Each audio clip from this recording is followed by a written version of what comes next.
الهلو بل how are you وأنا قال I'm fine thank you. What? Oh thanks. قال مستر جورج مكارم الشیرازی في البنك الأعظم. It's my job. یعنی جوابنا میخوایم امسب استپ بای استپ یعنی گام به گام از طریق آموزش مکاتبه‌ای شما بیننده عزیز رو یه روزه ملا کنید. ملا این امبرلا، صبحونه واتیز، نوتلا، زیر نظر عظما دولا دولا. اگه احساس بیکاری و بیاری میکنید، اگر فکر میکنید فقط به درد لای جرز دیوار میخورید، پاشو بشین جلوی تلویزیون یه دوره آموزش آخوند حکومتی بهت میدم. اون وقت تو نظام جمهوری اسلامی کارت سکه میشه. میری رو آنتن listen one یعنی الدرس الاول. اگه میخوای آخوند حکومتی بشی قبل از هر چیز باید روی عضلات فک کتفی فک کنا و فک حن کار کنی. این فک زدن پرابلمی نداره. اگر درست بزنی به مرور دستت میشه مثل پنبه، شکمت میشه مدوره، مختم که آک تحویل میگیری آک تحویل میدی. پس گام اول فک زدنه. پلیز سی کنی. منتها شما اگر بخواید مثلا به عنوان مصداقی من مثال بزنم، در این رابطه دست ما بسته است به دلیل محدودیت زمانی و تنوع شنوندگان ما. من فقط عرضم در این جلسه این بود که شنونده و بیننده عزیز علاقمند رو دعوت کنم به این سوژه.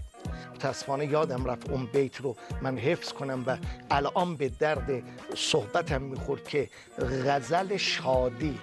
من قابلیت اینو ندارم که این بحث رو مطرح کنم چون خودم واقعا به اون معنا منتظر نیستم. لیاقت یافتن انتظار و رسیدن به شأن انتظار رو متاسفانه پیدا نکردم. من لیاقتشو ندارم که درباره بینندگان عزیز و مستمعینی که دارن درباره این مورد صحبت میکنن و من خواهش میکنم که از کسانی که پشت دوربین نشستن یا پشت تلویزیون دارن حرف ما رو گوش میکنن و فقط میکنن این چی فقط لسن وانش بود. یعنی میخوام بگم کلمه رو باید میومدی. حالا یکی داریم لسن تو، حرف مهم نیست چی باشه، 4 لیتری رو میذاری وسط کلمه رو میچپونی توش، نمیخواد گلاس صرف بزنی. نگاه ببخشید سی.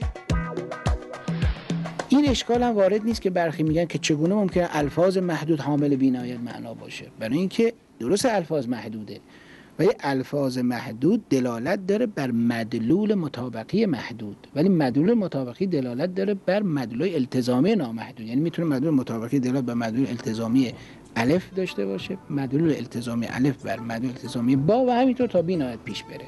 حالا یه بحث مهم زبان شناختی و معنا شناختی نمیخوام وارد بشم. مدلول مسلول شنگول از مطابقات طبقات فوقانی تا دلالت بر بلالت زلالت التزامات دلیله او شنبهلی.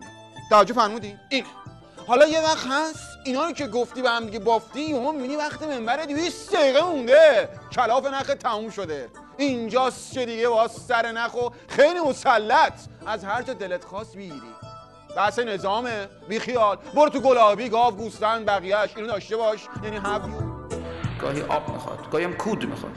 گلابی به خاطر اینکه خیلی معطر بشه زیر درخت گلابی شما دیدین گلاب بپاشن؟ که ما آقا چیکار میکنیم که دارم گلاب میپاشم گلابیا خوشبو بشه. این گلاب نمیخواد، این پهن میخواد. بعضی چه تو زندگی ما مثل پهن متعفنه، بدبو، آزاردهنده. لسن بعدی. Please answer this question. اگه بخوای هارت مستمعو 64ش بکنی، یعنی دلشو 64 کنی، یعنی یه 64 بری، باید یه ویراژی تو خاکیای بغل جاده هم بندازی. دیدید؟ که طرف بند چرتش پاره بشه با خودش بگه عجب آخوند حکومتی و اهل دلی داشته باش. باشه ما تعریفی نداریم چون خیلی از مردم این ترانه‌های زمان طاغوت رو باور کردن. یعنی فکر می‌کنن واقعا هیچ خبری نیست. میگه کی اهل جهنم که خونه‌اش تو بهشته. صدا داره ضبط میشه که نه باور کن. میگه آقا بهشت و جهنمی کشکی چی کاری. این یکی هم ساند داشت هم پیکچر، یعنی هم صوت هم تصویر. حالا این بابا اینو خون، تو میتونی از جنیفر لوپز هم بخونی. دره پیچه بام بام بام بام بام بام، یعنی دست اوپنه. مهم اینه که کاری کنی جابستان، یعنی همون کارستان. فکر کنن تو هم دستت تو کاره، مدرن باش. حالا خوبی این بود که چشم و ابرو هم کار کرد، واسه اینجوری اومد. حالا یه تیکه دیگه هم داره که با هم دیگه چی می‌بینیمش.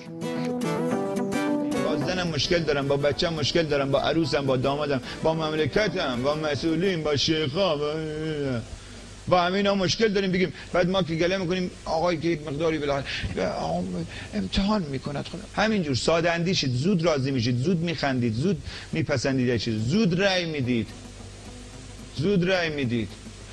و اما فی هذا الوقت یک نمونه برایتان دارم که طرف مخش هنگ کرده، یعنی آپستیرشو، یعنی همون بالاخونهش رو رهن داده.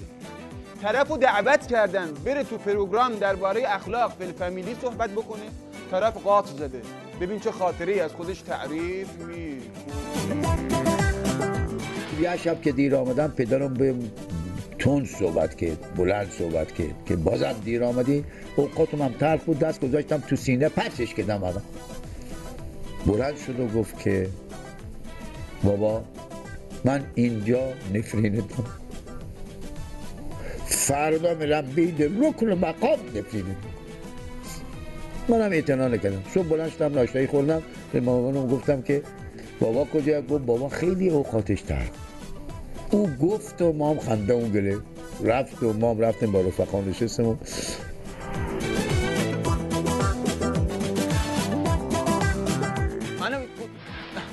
این بدآموزی داره.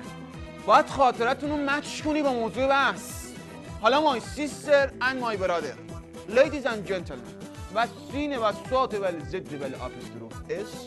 I hope that هذا الكلاس مقبولين برؤيتكم. كما تعرفون نحن مخلصون. Good luck and good